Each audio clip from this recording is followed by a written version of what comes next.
Hey everyone, in this video I'm going to be showing you the LEGOLAND or LEGOLAND Park set. This is primarily sold exclusively at physical LEGOLAND theme park locations.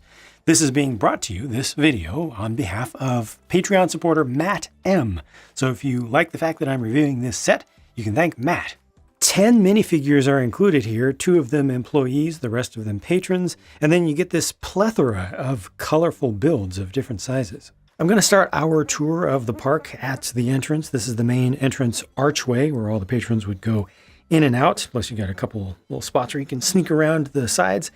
This looks very childish and old school for a modern 2019 vintage set, but it's supposed to. You know, in real life, a lot of the things in LEGOLAND theme parks are designed to look like giant Lego constructions. So this is supposed to invoke color and creativity and just connecting various things together. So this is actually doing its job pretty well, even though it looks kind of odd, I'd say, to us as modern Lego fans.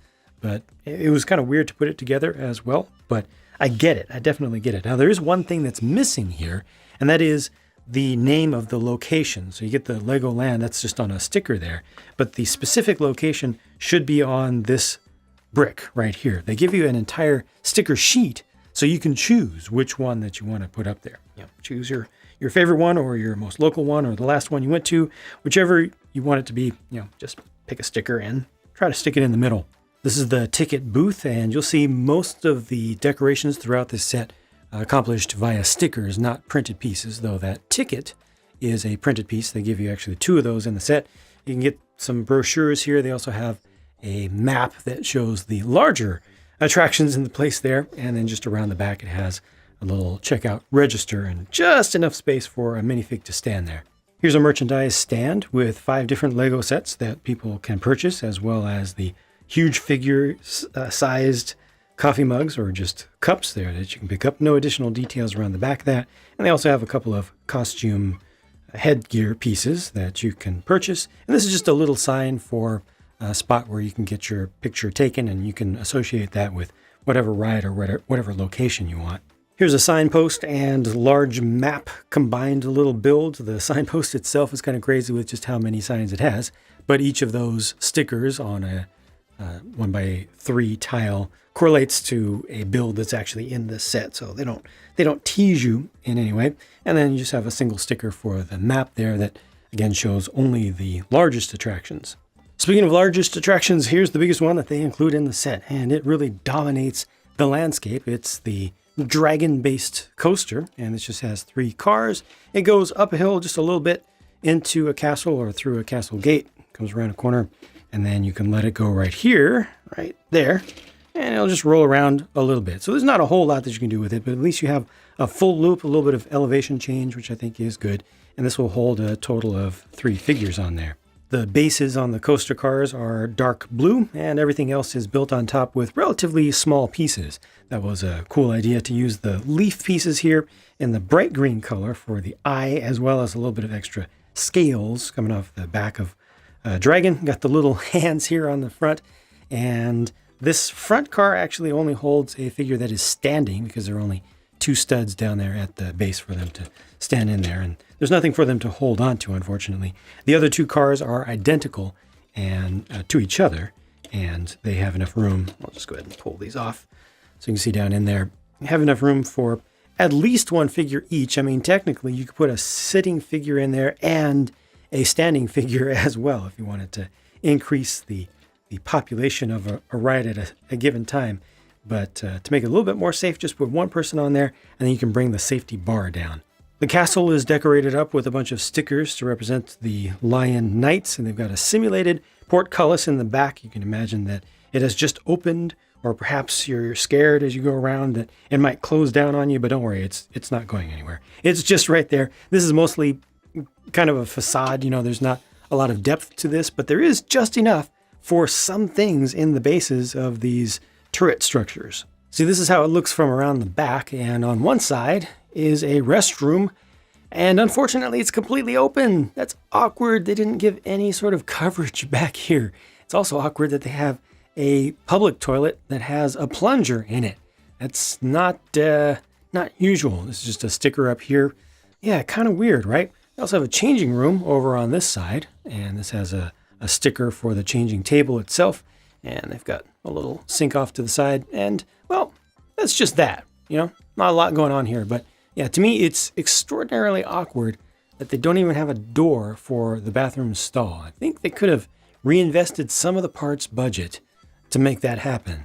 Here's the pirate-themed triple spinner ride. You can put figures in each of the little buckets around the sides, and each one has its own little thing that spins with it. So this one has the parrot.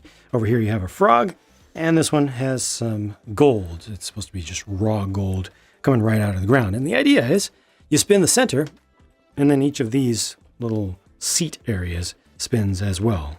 And yeah, that's just that. This is fully built up here. The skull has a red gem inside of it, and this works well enough. You do want to probably keep your fingers down on one of these, but I mean, just as far as how this works, I think it's plenty good.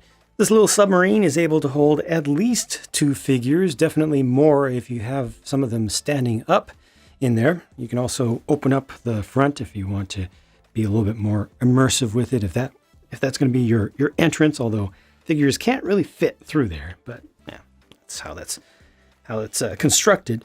They've used the medium aqua color to, I'm assuming, represent a little bit of a hybrid between the idea of water, and beautiful water at that, and just the color of light, sunlight filtering through beautiful turquoise water down to a very sandy and very bright colored sea bed, because obviously we're seeing some items down at the base. That's like a stack of some sort of coral, possible seaweed over here. It could be a representation of coral. Speaking of coral, these 3 cheese slopes that represent something to discover down there are in the relatively new coral color. These could represent coral or anemones. You can move these little arms around a little bit if you want. Got the crab over there, and I don't know exactly what this is supposed to be. Could be a stack of hard coral, but you can also detach this part way from the plate, and then you can move this around a bit. See, it's on a turntable, so you can move it slightly, but that feels awkward to me. I don't know if it's supposed to do that, but you can do that. I think, in universe, this is mostly just supposed to be a place where kids get in and then they use their own imaginations to go on, imaginary adventures, and they just look through the window and stuff and imagine that they're actually doing some ocean exploration and stuff, which totally makes sense. You can also spin up the propeller. Here's the tallest attraction. It's the observation tower. They give you no way to actually get up there, but you use your imagination and the hand of a higher power to open up the top of this and put figures in there standing. So you can fit a maximum of 4 figures, 1 at each corner there. And that's, good enough to have them looking out the windows. And the big deal here, I kind of like the build of this top. That's pretty cool. Just looks good and interesting to me. Sticker up there. But the big deal of this as a Lego build is that it will spin. A big red knob down at the base, which is, in this case, actually appropriate. And I also appreciate the idea of the stairs here. Even though they don't have an opening, a door or anything, just I can kind of imagine figures going up these stairs, and I can imagine there being a door here. They could have used just a couple more pieces to make that a bit more immersive, but there's no way they could have actually fit figures in there. So I get it. Yeah, I get it. The main thing is that you can have figures up here, and then you can slowly turn this around, or you can up the speed a bit, turn it into a scary ride for the figures if you want. But this is nicely done. It's geared from the base and just goes together well. It doesn't take up too many pieces for what it does. This is my personal favorite part of the set. This is the representation of parts of Miniland, where in actual LEGOLAND parks, they have real Lego things that are built up by actual Lego master builders, and they just glue most of the stuff together so that it lasts. And these things will stay out for years and years and years. And you can just see a lot of the individual things that are represented here. Some of them are a little bit more recognizable than others. I'm rotating the whole thing by Big Ben, obviously. Statue of Liberty over there. Got a boat right here. A boat right here. right? And then an airplane and an airport and stuff. Just recognizable stuff that looks pretty cool to me. Like I really like this type of build, and they put so many different things together here that it makes it especially enjoyable. You know, it's not trying to be too realistic with the placements of everything. I kind of like that. Although some Legoland parks may actually use that exact arrangement overall. This is a little trip over into Asia. I like the sakura tree there. Mount Fuji. Also going over to the Middle East. So, I mean, again, similar level of detail here and just charming, you know, very charming, as is this third section here, which has the train. Doesn't quite line up with the tunnel entrance and exit. See, it's offset. That's a little bit awkward. That's too bad. I do wish that lined up a lot better than it did. Actually, it's just the arch, but you know, use it as a tunnel, I'm sure, to go with the train. Got the castle up top as well. And yeah, just each of these, I think, is special in its own way, in good ways. Here are just some additional little things. Push broom, some printed tiles, and a stickered tile there. This bench, unfortunately, only holds a single figure unless you have one figure hanging off the edge. Got a potted flower over here, and that's just a trash can. This is a food cart that tries to put as many things together as possible in a very small space, so you can pick up some ice cream here, and you can also pick up some hot dogs. They have the containers for a couple of condiments. One of these is loose on the grill right now. I'll just move that off to the side, and they have a nice little area that you can open up. There's not much really that you can fit into that space. Maybe you can put money in there when somebody pays, but it's just barely, you know, not really very usable space, but it's nice to have something that opens up, and I like the level of detail here. And finally, there are a couple of drinks. Just put them in the hands of some minifigures, I guess, and a barrel of fruits and veggies for your healthy alternatives to hot dogs and ice cream. So 1 carrot and 1 banana. It's time to look at minifigures, and first I want to show you these minifig-related builds. So this is a nice little brick-built baby carriage, which is, well, it's good. You know, it's small, but well-detailed, well-shaped. It will actually roll, and they have a little cover over the top. Also, you get the second-generation baby there with the proper neck and just the basic white color. And then they have the wheelchair set up, which is good. Of course, you don't have to put this specific guy in there, but it's nice that they include one of these. We're going to do our up-close looks at the minifigs 2 at a time. These are the park employees. They have identical torsos between them. I don't know what that tool is that the one on the right is holding. I'm assuming that it's something that's used to corral in extra parts from the play pens that have tons and tons of Lego parts that can get out of hand, that kids can just play with freely.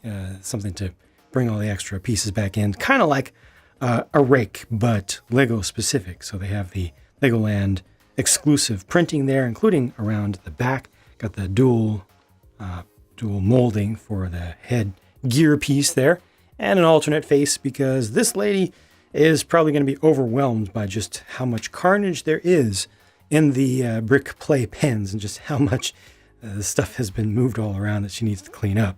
Here are a couple of adult guest minifigs, parents. You also have one of those extra brochures in the hand of one. They do include 2 of those clear pieces that allow you to hold the piece like that, and they do that so that you don't have to put it in the normal way in the hand where you'd actually have to grab the sticker. That would do damage to the sticker, so they didn't want to do that.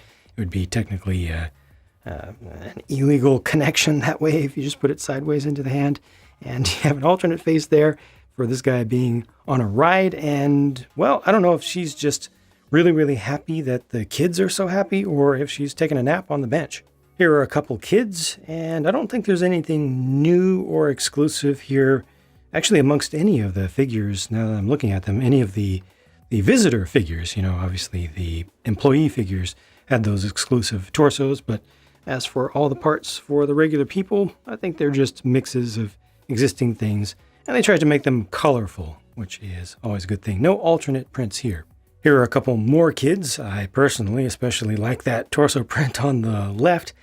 Each of these does have an alternate face to go with them. There are the prints around the backs, and the alternate faces are not as happy.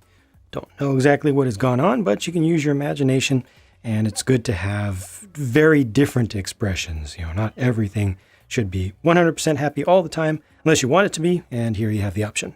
And here are the last figures. They are adults, so you have 4 kids and 4 adults in the set as park visitors, and I personally don't think that's the right ratio. I think there should have been more kids than adults here.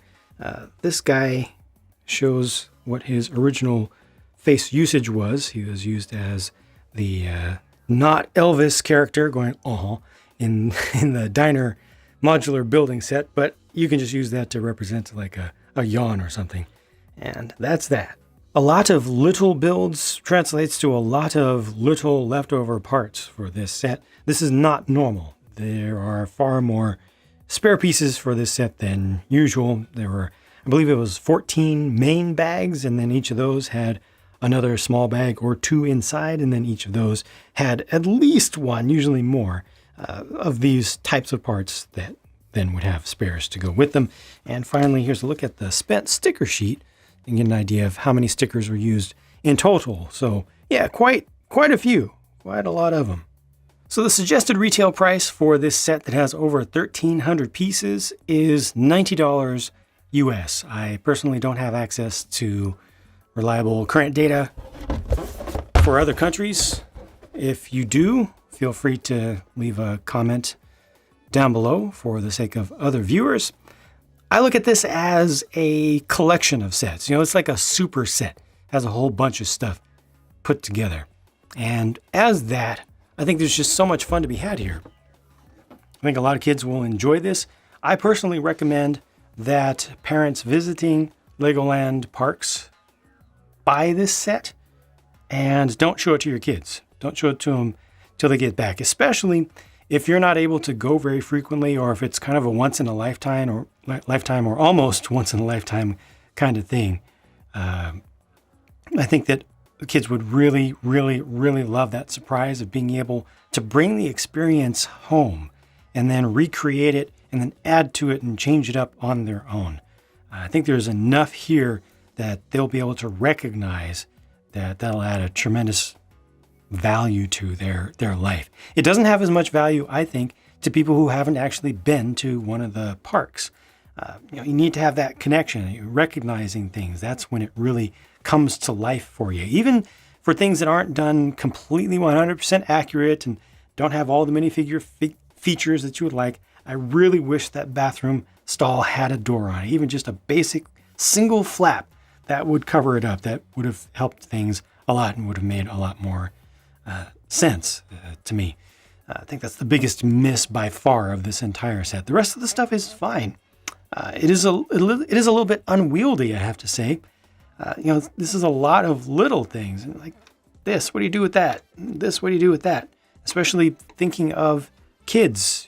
Kids aren't really good at organization and keeping different parts of toys together. This really, really, really could benefit from a base plate. I strongly recommend that anyone who's going to buy this at a Legoland Park, like I'm saying, also get at least one 48 by 48 base plate for it, or a couple 2 to 4 green base plates. They're just the regular 32 by 32, whatever color you want. But I think green will look good because of some of the green bases to some of these things.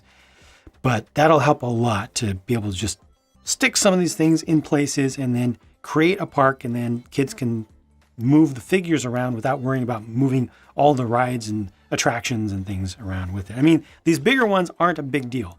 They don't necessarily need to be attached to a studded base. This one would be nice to put just right down in the center or something, so you can look around. Put the figures up there and then look around the whole place, or you can put it in the middle over here of the coaster track.